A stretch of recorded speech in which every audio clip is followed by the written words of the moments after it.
All right, good evening, everybody. Thank you for coming tonight. Josh, thank you for that great introduction. Thank you very much. Okay, so let's talk some wedding lighting here. We do have quite a varied amount of people here, but again, our idea is to teach people who might not necessarily have a full understanding of this. So we're gonna have a lot of basic stuff in here. So those of you who are a little bit more advanced, bear with us, I apologize. We're gonna do some rudimentary stuff. But first off, I wanna talk about, we're going to go right straight to the beginning of what we have here. So many of you have, how many of you are Nikon shooters in here? How many of you are Canon? Oh, sorry, Canon guys, you don't have this. We got a little pop-up flash here. Now, for weddings, I would not recommend the pop-up flash. This is not a very strong flash. It's rated about 10 to 12 feet at 100 ISO. Not a very strong flash, not to mention when you're taking pictures with this, it's not a very wide flash. So if you have a hood like this, if you have any kind of zoom lens or any kind of wide lens, you're probably going to catch some sort of shadow popping up on the side, on the bottom here, from the hood. So as you can see over there, that little thing right here. So pop-up flash is not a good idea. They also drain your battery. They're also very slow. You know, this is not something you want to use on a wedding. So of course you want to pop on something like this. This is your typical speed light here. This is a SB 910. Now these are a lot more effective in terms of what you need for a wedding. A lot of power, a lot of throw, fast recycle times. You know, you're catching people, catching the bouquet. You want to catch the shot from when they reach for it, when they fall on their face. So you make sure you have a lot of power to recycle quick, right? Yeah. So first of all, yeah, this is the one thing I want to talk about. You know, pretty much if you're getting started in wedding photography, this is the basic thing you're gonna get. You're gonna get a flash and you're probably gonna pop it on camera and shoot it straight forward into your subjects, okay? Getting some nice lighting like this. Here we have a shot with a little bit of drag on the shutter so we get some ambient light in here, but it's just basically straightforward flash. Now, when you're taking pictures, Lily, I'm gonna ask you to stand over here. This is our wonderful assistant, Lily. Move a little bit over this way. Ooh, okay, ready, 1, 2, and 3. Now, typically when we're taking pictures with this on-camera flash, you get something like this.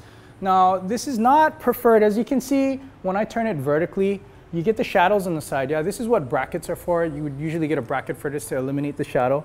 But the lighting from a flash like this is a little bit more harsher. It's not very flattering, but it does the job. You know, it gets the job done.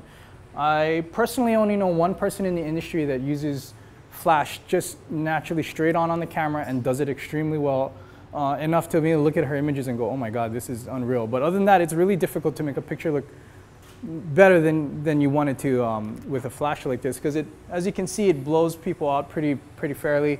There's not a lot of, you got some reflection on her face there. The shadows are really harsh, and it's just a really harsh kind of light, you know?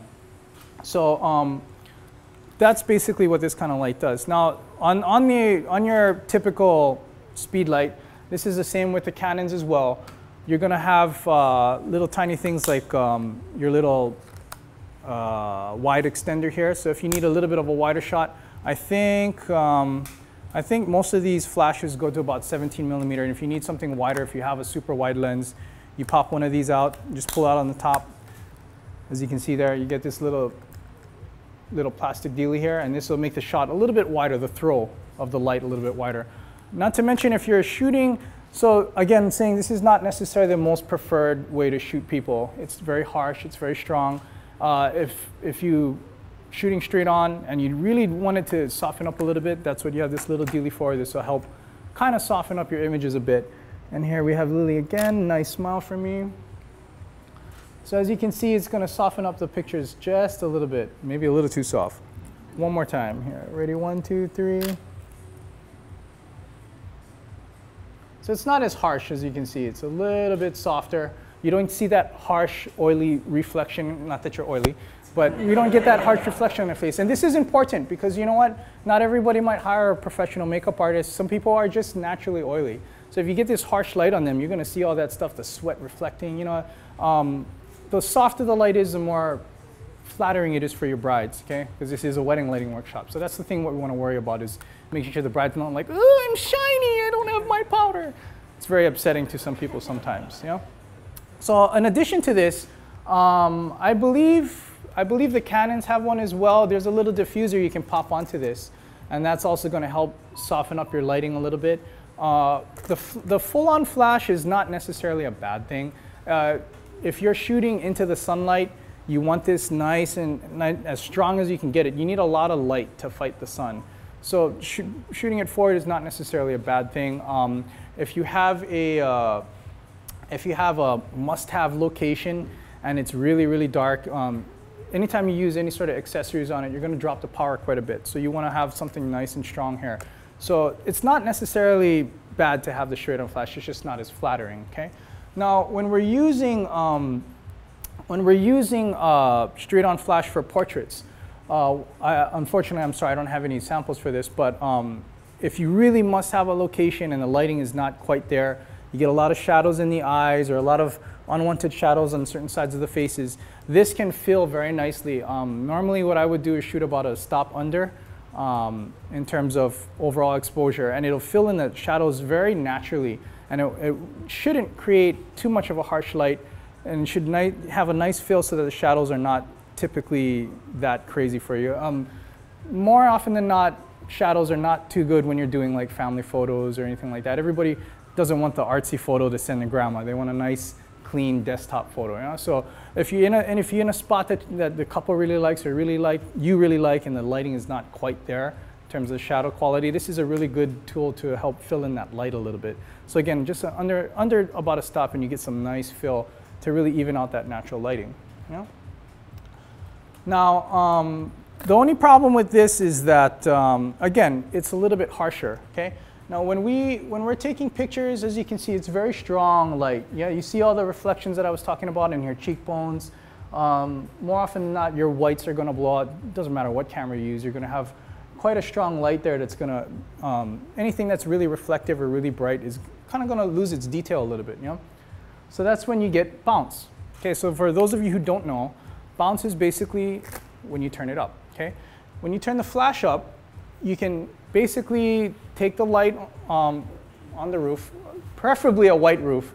Unfortunately, this is not your ideal situation to use bounce, but preferably you want something white to bounce off of. White or off-white works fine, and it's not a terrible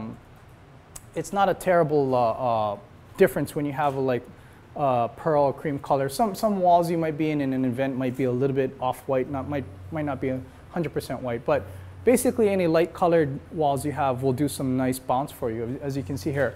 So our bride is right here. This is some bounce light we got over here.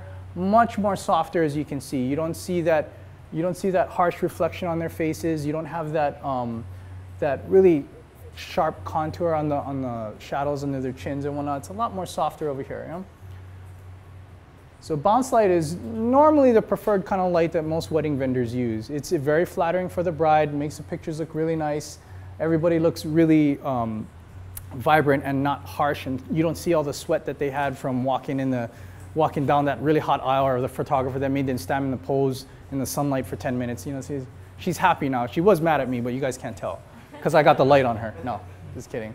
So another thing I want to talk about is really important is when you folks use bounce light, you have to be aware. I talked about a little bit about this. You have to be aware about the color. Now, like I said, if it's a little bit of off-white, it's not going to be a big deal. But if it's more like a heavy cream color like this is in the Halikoa. This light over here is really bad to bounce in because you can see here. Well, I don't know if you can see here, but as you can see in the next photo, a color-corrected image for the lighting in the area. This is basically bounce all natural with a daylight balance, and then you get this really harsh orangey red look, okay? Now, this is the one thing you gotta be aware of when you bounce, is that when you bounce off of something, it's gonna kind of take the color that's in whatever you're bouncing and shoot it back. That doesn't mean that you're gonna get black if you bounce off the roof. Unfortunately, the black is just gonna suck in the light, and you ain't gonna get any light bouncing at all. Actually, this room probably could bounce a little bit, but you'd have to have really high-powered flash and a very wide aperture in order to get enough light as you can to get the light in there. Black actually can bounce, and some people are so surprised when I actually do bounce off the black, but it has to be a certain kind of material. I don't do that very often. It's a very tricky way to use bounce, and something you should never do if it's an important shot. You might not necessarily get the kind of picture that you want.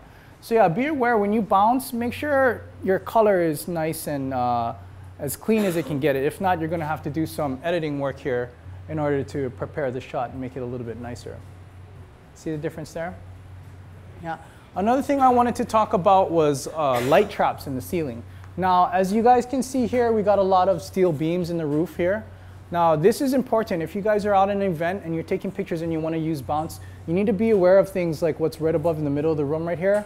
Now, if I'm bouncing right here in this shot and I'm trying to catch somebody on the other side, what happens is that some of the light is going to hit the beam and is not necessarily going to hit our subject. And that's a bad thing, because as you can see, we get shots like this, okay? If you notice, the couple is not very bright and the cake is all blown out with the detail. The second shot here is a little more even. Not on my monitor, it's even. On the projector, it's a little dark. But you guys get the idea. What happens is basically the light hits there and it's still coming down, but it's not hitting the couple, it's only hitting the cake, because they're right under the beam right there and they're not quite getting all the light because the light's getting trapped. So this is one really important thing to figure out when you're trying to take pictures. You need to be really aware of where you bounce. And when I say be aware, I mean really be aware, because you end up with pictures like this or you end up blinding people like this.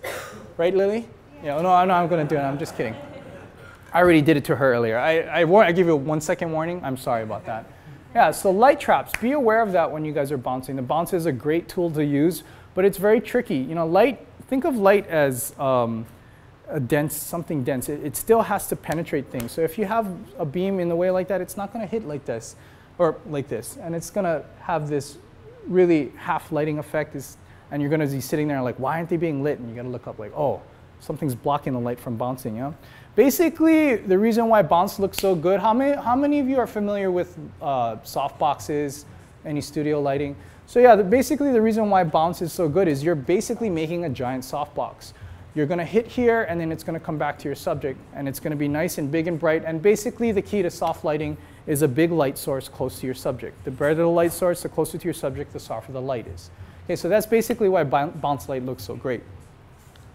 Yeah. Now, if we have another thing you have to be aware of when you're taking pictures is a little bit of spill. If you're using bounce with wide lenses, you might actually catch where it's bouncing. What happens is that you're shooting on a lens that's so wide it sees right above your head, and you see this bright, huge spot here in the top, and it's really distracting in your photos, because that bright spot, your eyes are naturally going to gravitate to bright things in pictures, right? So you got to watch out when you're using wide lenses. More often than not, I like to tilt back my bounce. I don't use it straight up. I try to like tilt it back just a little bit like this, so that even if I'm using a wide lens, it doesn't quite spill over to the front over here. Another reason why I like to tilt back like this, if you guys are in a short ceiling room, that can be a really big problem for bounce, especially for, no offense, white people. White people have a lot more features in their face, and Asian people have kind of flat faces, but white people have very distinct, strong features. Now, if you're shooting in a ceiling and that's really low, the light doesn't have anywhere to go. It just goes up and down really quickly, and what happens is you get all these shadows in their faces, which is a really unfortunate thing when you're taking some nice family pictures, and then you have a very big shadow under the eyes and the nose and the chin. It makes it look a little gloomy. It's not the most preferred kind of image that people want. So that's one thing to be aware of. If you're in a short ceiling, tilting it back more is going to cause a little bit more light to come from the back and kind of give it an angle so that it's not as moody in the shot. Another thing you can do if you're bouncing in a short ceiling room is to have some diffusers. Now, I talked about that in the front. We unfortunately won't have one on us. There's most of the flashes come with a little tiny diffuser you can pop on, right? Canon people, is that the same for you folks when you buy your flash? Yeah. So there's this little tiny diffuser you can pop up, or even the little tiny white tab thing here. This will help fill in the shadows if you are in a situation where you have a short ceiling and you have to tilt back a bit, or even if you have to shoot straight up. I've been in situations where we have a black room like this and we have one big light dome for the room illumination, and I really don't want to use straight on flash, so I'll bounce right off the dome, but I have to be right here. And everybody's always like, oh, let's take a picture here. Like, no, let's take it right here underneath this dome. You know, but unfortunately, if it's low, it was too low, and again, causing the shadows. So this little tiny pop-up thing came in real handy to fill in the shadows over here, which is really nice. I got Lily's eye over here. Hey, Austin, can I get some help? I got a big eye problem up here. So next thing I want to talk about is power. Now, one thing you got to realize when you bounce, it eats up a lot of power. Okay, you think in light with distance and power. So basically, from here to here, it requires a certain amount of power. Now, if I'm bouncing, you're at least doubling that. It has to hit your bounce and it has to come back to your subject. So at least it's doubled. If you're in a high ceiling, it's probably tripled or even quadrupled. So you got to remember that bouncing takes up a lot of power. You have to have external batteries for that. You need to have high ISO really helps too. If you're using high ISO shots, it has a lot more, it's a lot less strain on the batteries. Your recycle time's better and your batteries last longer. But one major thing about bouncing you have to realize is it does eat up a lot of power. So make sure if you're bouncing in a room, you're keeping track of that. You don't want to be shooting a reception all night. Oh, look, let's get to the bouquet toss. Oh, my power's dead. We're not getting the shots that we need. So that's the one thing to keep in mind when you're using the bounce. It's very, very tricky when you have big ballrooms. It's going to have to travel quite a bit to get back to its subject once you hit the roof. And that's going to suck up a lot of power in your bounce, okay? Let's see if we can fix this here. Oh, there we go. That's better. Lily looks good. She was staring at you guys and making you uncomfortable, right? Okay, so the next thing I want to talk about is off camera. Now, when you do off camera work is really great because from here, as you can see in this subject right here, it adds a little bit of depth. Now, as wedding photographers, there's a lot of us here. And if you count anybody in the state, there's probably about maybe a good 50 times what's in this room as wedding photographers in the state of Hawaii. There's a lot of people here. Now, the way you get more work, you separate yourself from the rest. Now, that's where the off-lighting camera off-camera lighting kind of came in. You know, basically, we're constantly trying to do something new, something different to separate ourselves. As you can see, there's a lot of people here, and like I said, there's a lot of people in the state of Hawaii. So you have a lot of competition. And what you always want to do is constantly separating yourself to make sure that people see your work. If everybody sees what you do and the next guy, they're going to be looking like, okay, well, maybe I'll hire him because I saw him first, you know? But if they see something different, it might spark something in them. And that's why off-camera got really popular. It's something very different, especially because nowadays everybody has a camera. But not everybody knows how to use triggers, have triggers, and use off-camera flash. Some people don't even know how to use their little pop-up flash on the cameras, okay? So as you can see here, it makes it very different. Here we have our straight-on flash, and right here we have a flash coming from the side. I forget when I did this photo. It was quite a long time ago, and I was using opticals then. An optical is basically the flash here. There's a little eyeball on here, and when it sees a bright flash, it fires as well. So basically how we used to trigger these before radio triggers was to have a little flash fire and then have a flash react to this and have it fire. It was really tricky because it had to see the flash in order to do it. So if my assistant's covering the little eyeball, yeah, we got problems over there. You know, if my assistant's not covering the eyeball but not right in the right area, we're having problems again. So optical was a really rough thing to use. And then triggers were out for a long time. Radio triggers like Pocket Wizards here. A lot of people would use these. They'd connect it to the flash and then connect it to their camera and they're able to fire it.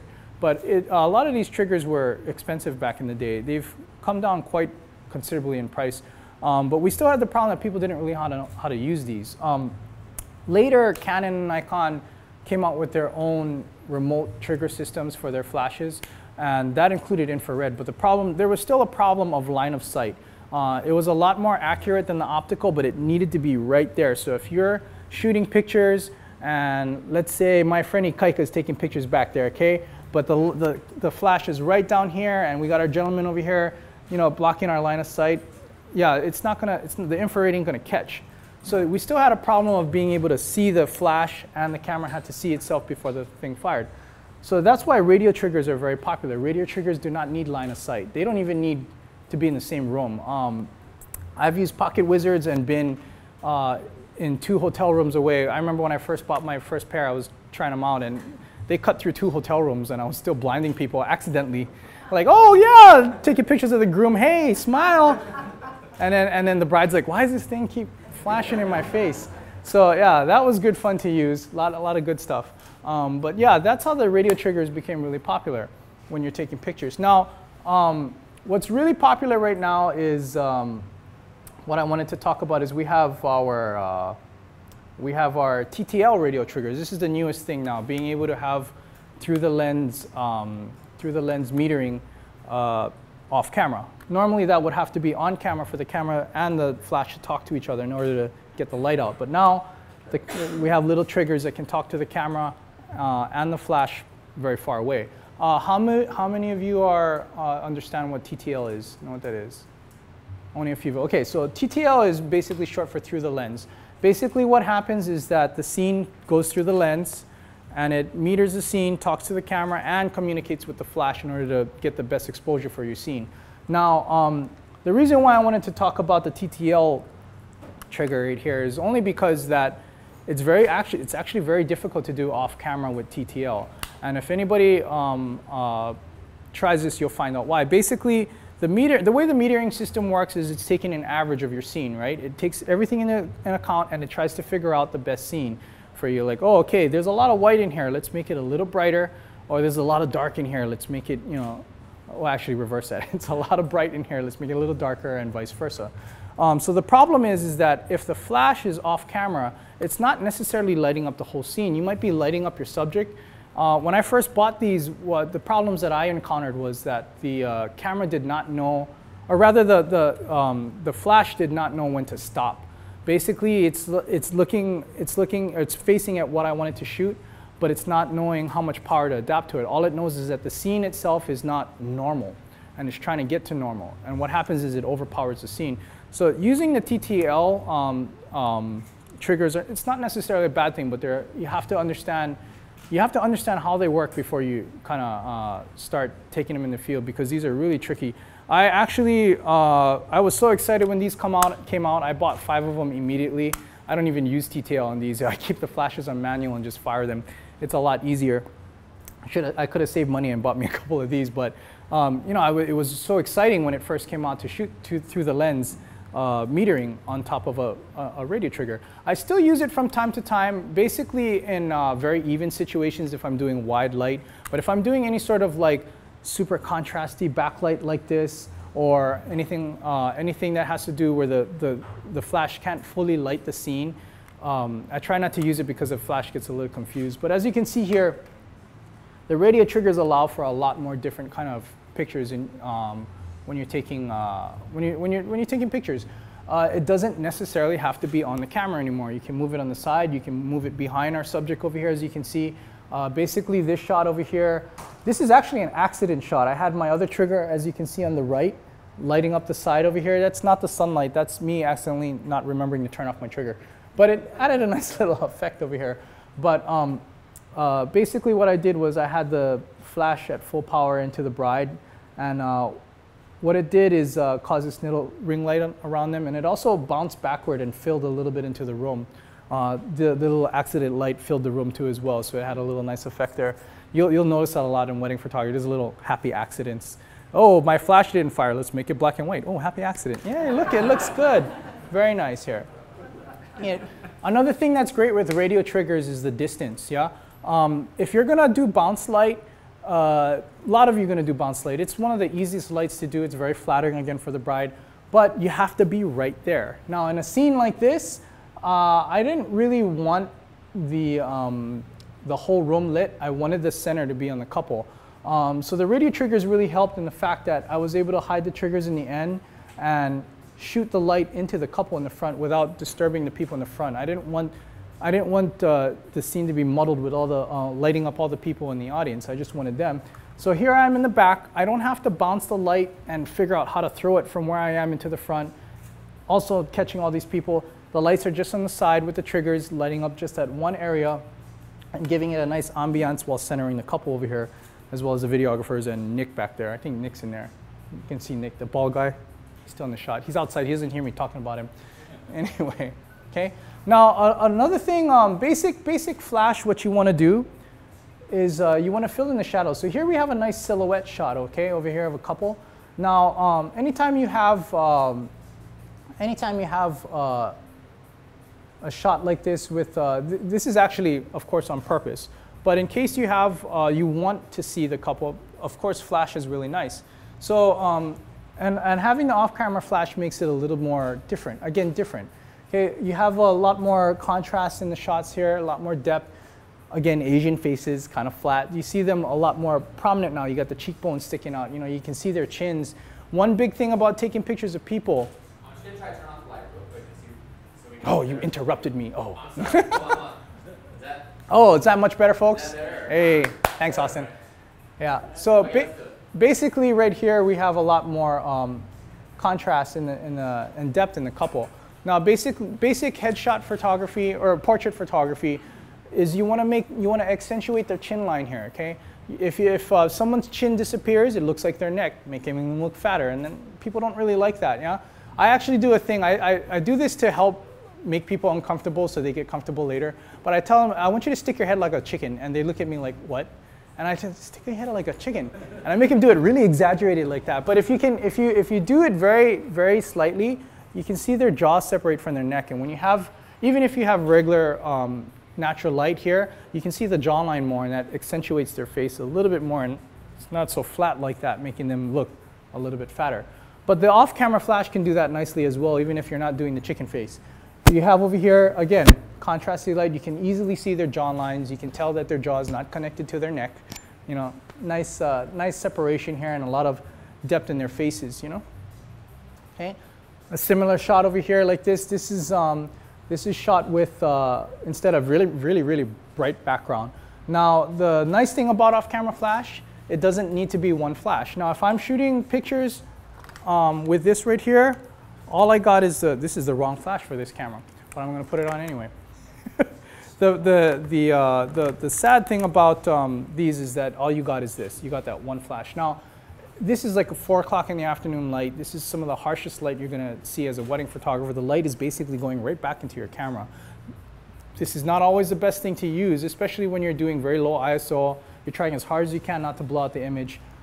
Basically, with this shot, I had three flashes very close, fighting the backlight over here. So that's another thing great about the off-camera flash with the triggers. It allows you to bring more power and to take pictures into situations that not necessarily unheard of, especially these days. But you know, oh, I want to get this nice bright light here. I want to get this really nice sun that's coming in, but I don't have the power. The off-camera triggers will allow you to fill up your pictures a little bit more and give you a lot more fill in your shots here. Okay?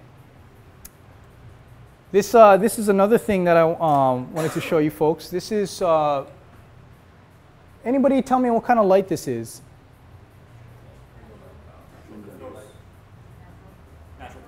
Natural diffuse? No, it's not. It's actually one of these on a trigger, facing a wall and then bouncing it. So, yeah. Well, no, I'm not trying to put you on the spot. Basically, I'm trying to say is that you can actually simulate sunlight here. Okay. This is again a combination of the bounce light with the trigger. I really made the makeup artist upset in this shoot because I made her move her to the middle of the room so I could do this. But basically, she's in the middle of the room. I have the light right next to me on the side, bouncing off the wall. A little bit closer to her face, so we have some contrast again on the side. But again, here you see, like you said, it simulates sunlight. So that's another thing that these lights can do when you have the off-camera flash, is you can simulate different kind of lighting situations. Here, I tried to simulate the sunlight, and I fooled him. Job accomplished. Right there. So you put the flash very close to the wall, so you get Actually, no, it was right next to me. Oh. She was right about where you are. I was right about here, and the wall is maybe a little bit past the projector. And so I wanted it as far away from the wall as I could. Basically, so if you put the flash, if you put the flash a little too close, what happens is the light gets a little harsher. Yeah? The more distance, the better to soften up the light.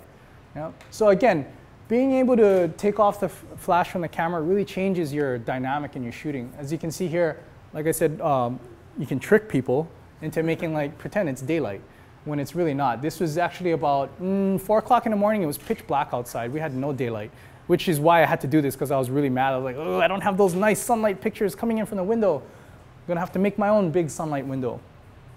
Okay. Now, a lot of interesting angles you can do with these kind of lights here. With this couple right here, I had a little backlight lighting them up.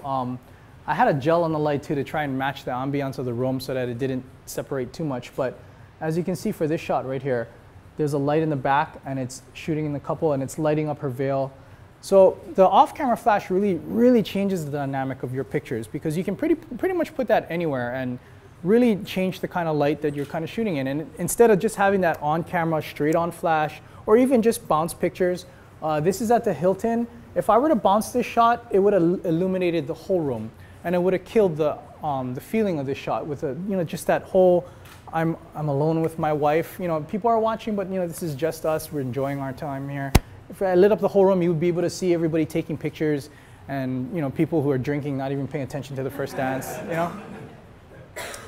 And here's another shot. Basically, I use Kaylee's light back there as a nice little addition to kind of even out the shot, and I move the light behind me a little bit off to the side, so again, giving a little more contrast. I don't really like. I wouldn't necessarily say I don't like flat lighting. It's just that I like to give a different kind of look to people, because everybody uses the bounce flash. Everybody uses straight on flash. So moving the flash away from me, makes my picture stick out just a little bit. So you can see her chin is more defined there. Unfortunately, Dad's chin is not, but he's a little older. We'll excuse him for that. Okay. Another example of more off-camera light over here. Again, you can see the contouring on her face, the harsh shadows on her face, giving her a lot more depth in her face and her cheekbones here. It's not quite, this shot I think I did with one flash. I think the light was pretty low, and a lot of the diffusion came through the cloud, so it wasn't too bad.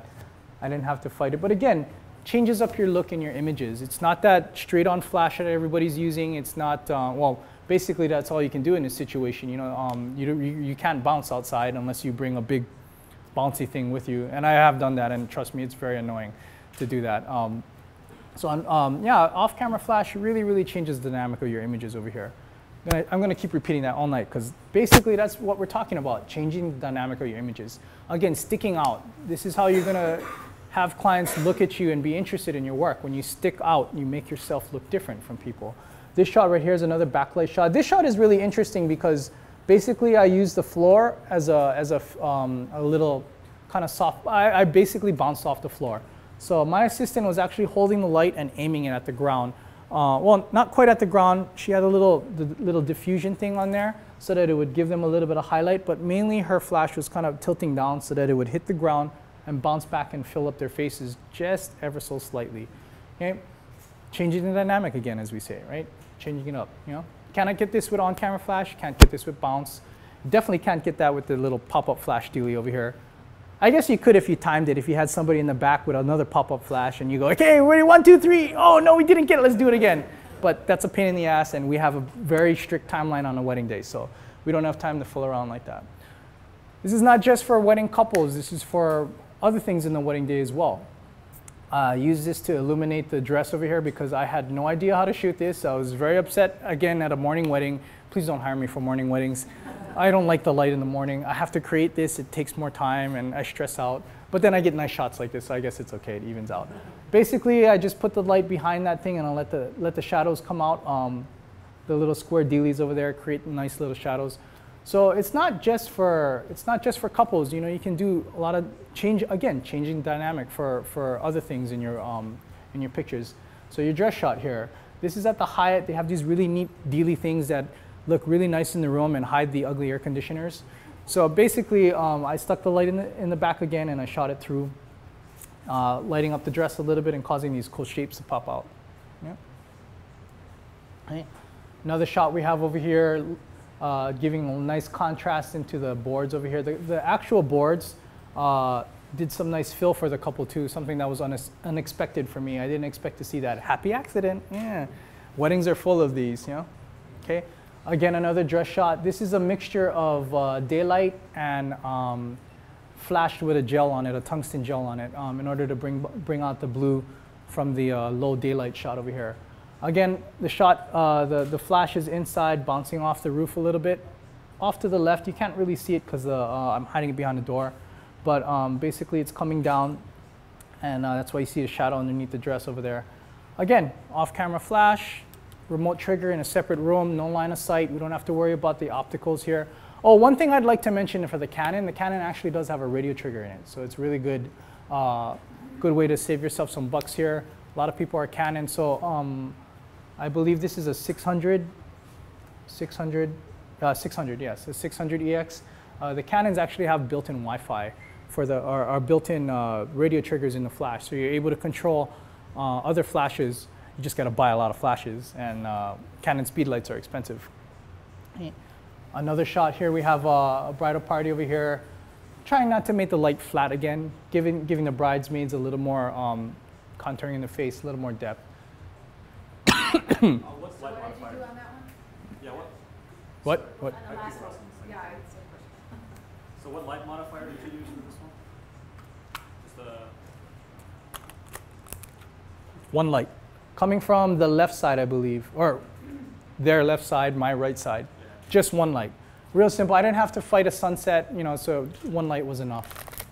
Real simple. Okay. Again, not just for the brides. This is sliders that a couple had for their meals. This light, I basically shot it next to a wall. I just had the table right in the middle of the room, and I pointed the flash at the wall, and then you get this nice big softbox effect over here. Okay. This is two lights, so you don't always have to use one light. Again, you can use multiple lights, yeah, for power or for this nice commercial look. Basically, I had one light on the right, giving it that nice main light look to light up and see. You can see all the bacon, you can see all the cheese in there and the meats, and then you have this little kicker light on the other side in the back, kind of giving it this highlight and filling up the shadows in the back here. Okay, this is another shot where the daylight was not anywhere near apparent. I had two giant white walls, and I basically shot the light basically like this, and I shot the light against the two white walls, and it created this little sunlight effect over here. Again, another 4 o'clock in the morning shoot. I really so sad when I get those, because there's no light. I gotta make it. Okay, this shot is bounced off the bride, then bounced off the wall, and then bounced back onto the bride. One light right behind her. Narrow hallways lend you to do that kind of stuff, especially the walls were not really shiny, so you get this nice bounce effect off the walls. Okay. This is another one light shot, basically coming in from the left side over here, and you know, just again giving it some depth, you know, trying to change it up. Okay. I had spent, I don't know why this bride wanted 3 hours of getting ready, but she got it. And so you end up getting really bored shots like this. I'm like, okay, I don't know what else to shoot. Oh, look, mist. Let's get the mist, because I don't know what else to shoot in here. So it's, but I mean, yeah, again, the off-camera flash changes things up. You know, I was fooling around, but I ended up keeping the shot because it looked kind of neat. Okay. This hotel, I didn't really particularly care for any place to hang it. The room was full of bridesmaids and other dresses and little kids running around. Didn't have quite anywhere to shoot. Hallway wasn't nice either, but throwing the light in there added a different dynamic to it, making it a little bit more interesting to look at versus the weird old tungsten lights in the dreary hallway. You know? If I shot it with available light, it wouldn't have been as interesting. Okay. This is another two light setup, bounced off the walls on the side again, just like this, kind of filling up our couple over here, and filling up the room, making everything look very pristine and very clean. This is the only reason why I like shooting in churches, because I get to bounce off the nice white walls. Other than that, during the ceremony, I can't use anything, so I'm like, oh. Okay. This shot, I want to show you the difference. So this is bounce light with the off camera, and this is straight on. Now the reason why you want to do this is to separate your couple from the background in case you want to bring in more ambience or isolate them more. As you can see in the first shot, they're not very separated. I mean, it's not a bad shot. You can see everything nice and clear, but they're not very so much separate. Well, he is, because he's dark, so he's very separated from the background. But this picture right here is a lot more centered, a little bit different feel to it. But as you can see, the very different images in the two shots here. Okay. Straight flash still has its place. You know, like I said, it's not terribly a bad thing to do. You know, still can get some nice stuff on it. This shot was two lights. Two lights are important when you have a big bridal party over here. The one light is not going to have nearly enough throw to cover the whole group like this. So two lights are nice. You have two on the side, aiming them both at the opposite ends so that the light is nice and even. And we can fill up this nice background over here, get this nice light over here. The one problem with shooting in the daytime is fighting that light. And if you want to get that in there, you're going to have power that's strong enough to fight the sunlight. Okay? So that's important. And then again, changing dynamic. I'm a big nerd. I play video games. I watch cartoons for grown-ups, and this is what happens when you get the same kind of couple that has the same kind of thing. Like, oh, hey, yeah, we like it too. We want to do a fireball shot. Oh, okay. I'm a really big stickler at not using Photoshop. First of all, it takes too much time. When I have 1,000 images, I don't have time to be Photoshopping little things into it. So I try not to Photoshop as much as I can, and especially when I can do something like this and tell people it's not Photoshopped. Yeah. Basically, again, triggers with the remote triggers over here. She's holding one in her hand. I shoved one down his pants, and that's why the light is coming in his chest over there. That was fun. Yeah. Okay, so yeah, that is the biggest thing that you get from taking your camera off your flash. Okay? Changing up the dynamic, you can do a lot more creative things like you see here. You know, sky's the limit when it comes to lighting. You can put the light anywhere you want. You can make all the different kind of light modifications you want. You can have Rembrandt lighting. You can have rim lighting from the back. You can do that in broad daylight if you wanted to. You know, there's all kind of great things that you can get from removing the flash.